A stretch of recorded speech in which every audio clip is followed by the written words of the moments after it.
तो हेलो दोस्तों, स्वागत है आपका मेरे YouTube channel study zone engineering में। तो दोस्तों, मेरा नाम है श्रेयांश जायसवाल और मैं यहाँ पर एक और नया सब्जेक्ट लेकर आ गया हूँ जिसका नाम है BME यानी कि बेसिक मैकेनिकल इंजीनियरिंग। ये फर्स्ट ईयर वाले लोगों के लिए, बच्चों के लिए होने वाला है। तो हमने यहाँ पर 2 वीडियो अपलोड कर चुके हैं BME से रिगार्डिंग। एक में हमने बताया कि हम BME स्टार्ट कर रहे हैं, हम इंपॉर्टेंट चीजें बताएंगे, ये चीजें बताएंगे।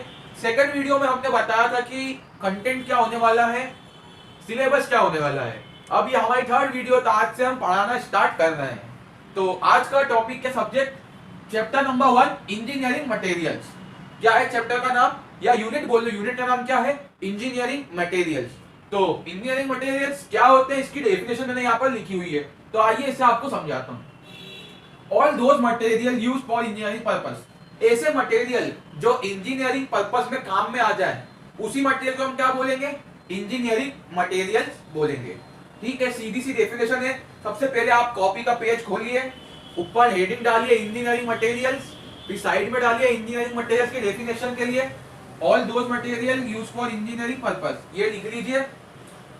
और आपको एक बात और बता दूं, साथ साथ में लिखना भी स्टार्ट कर दीजिए ताकि आपके नोट्स भी बनते जाएंगे और फिर एग्जाम आएगी तो आपको सिर्फ उसी कॉपी में से पढ़ना है। ठीक है, तो एक नई कॉपी निकालकर लिखना भी स्टार्ट कर दीजिए। ठीक है, तो ये तो बात हो गई हमारी इंजीनियरिंग मटेरियल्स की। अब इसे हम क्लासिफाई कितने बेसिस पे करते हैं वो हम कर लेते हैं। ठीक है, तो मेरे प्यारे दोस्तों, अब हम समझते हैं कि इंजीनियरिंग मटेरियल्स क्लासिफाई कितने बेस पे होता है। तो यहाँ पर मैंने एक चार्ट बनाकर रखा, पूरा चार्ट आपको समझा दूंगा और यही चार्ट आपको कॉपी में भी बनाना है ताकि आपको याद हो जाए कि क्या है। सबसे पहले आएगा इंजीनियरिंग मटेरियल्स। वो 2 टाइप के होते हैं, एक होते हैं मेटेलिक, दूसरे होते हैं नॉन मेटेलिक। ठीक है, तो इंजीनियरिंग मटेरियल की डेफिनेशन तो आपको पता ही है, अब इसके पहले बता दी। अब मेटेलिक क्या होते हैं, जिसमें कोई मेटल हो, वो मेटेलिक होते हैं। अब मेटेलिक भी 2 प्रकार के होते हैं, एक फेरस, एक नॉन फेरस। फेरस वो होते हैं जिसमें कि आयरन की मात्रा प्रेजेंट हो, इसमें आयरन प्रेजेंट हो। ठीक है, अब फेरस भी 2 प्रकार के होते हैं, एक स्टील और एक कास्ट आयरन। देखो, स्टील तो आपको सबको पता है, स्टील जो घर बनाने में यूज करते हैं, सरिये का, आपके डोर के वो कुंडी, दरवाजे की कुंडी में भी स्टील का यूज करते हैं, है ना। तो अपनी थाली भी स्टील की बनती है, तो वो स्टील होती है। ठीक है, तो स्टील के अंदर क्या होता है कि आयरन और कार्बन का अलॉय होता है, इसको बोलते हैं स्टील। स्टील में क्या मिला होता है, एक तो आयरन मिला होता है और एक कुछ मात्रा में कार्बन मिला हुआ होता है। तो स्टील भी 3 प्रकार का होता है, प्लेन स्टील, कार्बन स्टील और अलॉय।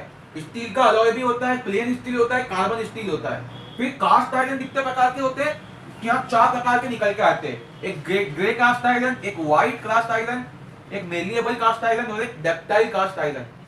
मतलब इसके बेसिस पे है, नाम कलर के बेस पे और काम के बेस पे ये 4 प्रकार के कास्ट आयरन निकल के आते हैं। फिर नॉन फेरस मटेरियल क्या होता है, नॉन फेरस जिसमें कि आयरन की 1 भी % क्वांटिटी ना हो, उसमें आयरन हो ही नहीं, उससे बोलते हैं नॉन फेरस मटेरियल। उसमें क्या क्या आ सकता है, aluminium, copper, tin, lead, zinc et cetera आ सकते हैं। जितने भी आपको नाम याद आ रहे हो जिसमें आयरन नहीं हो, वो चीज आप यहाँ पे लिख सकते हैं। तो मैंने यहाँ पे 5 लिख दिए, कुछ एल्यूमिनियम, कॉपर, टिन, लेड और जिंक लिख दिया। अब आते हैं हम नॉन मेटल पे। नॉन मेटल क्या होता है, जो मेटल नहीं हो वो नॉन मेटल होता है। नॉन मेटल भी 2 प्रकार का होता है। नॉन मेटल 2 प्रकार का होता है ऑर्गेनिक और एक होता है इनऑर्गेनिक।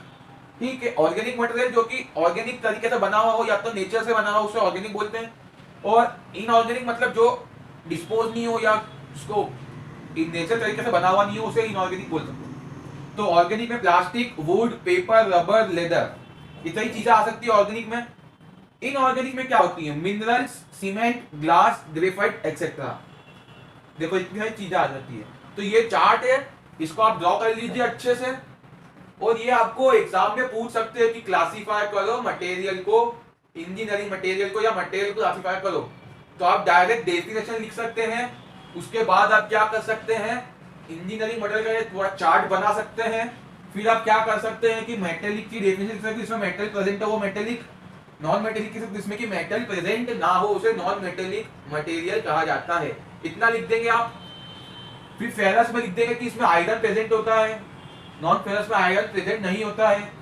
ऑर्गेनिक तरीके से, इनऑर्गेनिक होता है।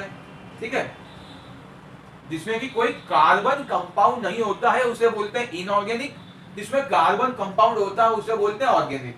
सीधी सी बात है, ये भी आप लिख सकते हैं। फिर आप ये अच्छा चार्ट बना दीजिए, आपको 7 नंबर पूरे पक्के मिल जाएंगे। तो चार्ट ड्रॉ कर लीजिए प्लीज, वीडियो को पॉज करके भी ड्रॉ कर सकते हैं।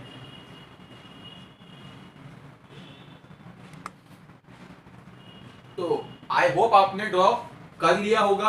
अब हम आगे बढ़ जाते हैं दोस्तों। अब डिस्कस करते हैं कि मटेरियल की प्रॉपर्टी कौन कौन सी होती है। तो मटेरियल की कुछ 6 प्रॉपर्टी होती है। अगर कोई एक मटेरियल है तो उसकी 6 प्रॉपर्टी होगी। पहली क्या होगी? फिजिकल प्रॉपर्टी, दूसरी केमिकल प्रॉपर्टी, तीसरी उसमें कुछ इलेक्ट्रिकल प्रॉपर्टीज होगी, चौथी होगी मैग्नेटिक प्रॉपर्टीज, क्या वो मैग्नेटिक सब्सटेंस को अट्रैक्ट कर रहा है या नहीं, पांचवी होगी थर्मल प्रॉपर्टी यानी हीट को एब्जॉर्ब कर रहा है, हीट को रिलीज कर रहा है वो, और छठी होगी मैकेनिकल प्रॉपर्टीज। तो हमारा सब्जेक्ट का नाम है बेसिक मैकेनिकल इंजीनियरिंग। तो हमें यहाँ पर ये 5 प्रॉपर्टीज तो पढ़ना ही नहीं है। नाम पता होना चाहिए कि प्रॉपर्टीज कितनी होती है, पर ये 5 हमें पढ़ना ही नहीं है। हमें सिर्फ एक प्रॉपर्टी पढ़ना है जो है मैकेनिकल प्रॉपर्टीज। उसको पूरा डिटेल में पढ़ना है, कितनी प्रॉपर्टीज होती है, क्या होती है, उसको हम डिटेल में पढ़ेंगे। तो ये 6 प्रॉपर्टीज है, इन सब के नाम नोट कर लो। पढ़ना क्या है? सिर्फ मैकेनिकल प्रॉपर्टीज पढ़ना है। इनके नाम पता होना चाहिए कि मटेरियल की कौन कौन सी प्रॉपर्टी यहाँ पर हमें होती है। तो बस यार आज के लिए इतना ही, मिलते हैं अगले वीडियो में। ठीक है, जब तक पढ़ते रहिए और डाउट्स पूछते रहिए। मिलते हैं अगले वीडियो में। बाय बाय, जय हिंद, वंदे मातरम।